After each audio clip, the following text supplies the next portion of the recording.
যদি আপনার বড়লোক কোনো আত্মীয় স্বজন থাকে, তারা কখনোই চাইবে না যে আপনি তাদের চেয়ে বড়লোক হয়ে যান।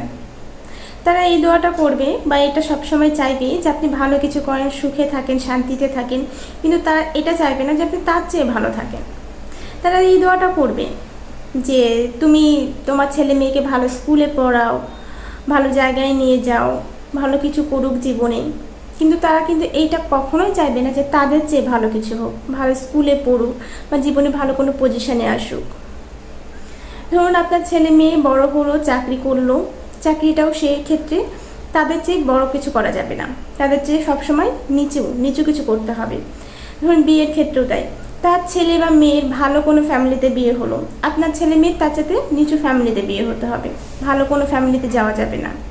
ধরুন আপনার মধ্যে অনেক ক্রিয়েটিভিটি রয়েছে বা আপনার ছেলে মেয়ের মধ্যে রয়েছে ক্রিয়েটিভিটি, সেগুলো যদি সে বুঝতে পারে, দেখতে পায়, তাহলে তার ফ্যামিলি মেম্বারসদের সাথে এই বিষয়টির একটা টর্চার তৈরি করবে যে উমুক ভালো করে করলো, ও অনেক ভালো পারে, তুমি কেন পারো না, তোমার কেন হয় না।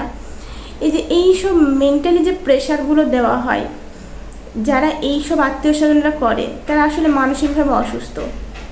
তারা কখনোই চায় না যে অন্য কেউ সুখে থাকুক, শুধুমাত্র আপনার ক্ষেত্রেও না।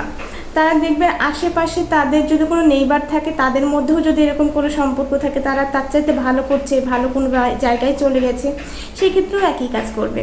তো এরকম অসুস্থ আত্মীয় স্বজনের সঙ্গে বা অসুস্থ পাড়া প্রতিবেশী বলেন, যেন যে কোনো মানুষের সঙ্গে যত তাড়াতাড়ি সম্ভব সঙ্গ ত্যাগ করার চেষ্টা করবেন।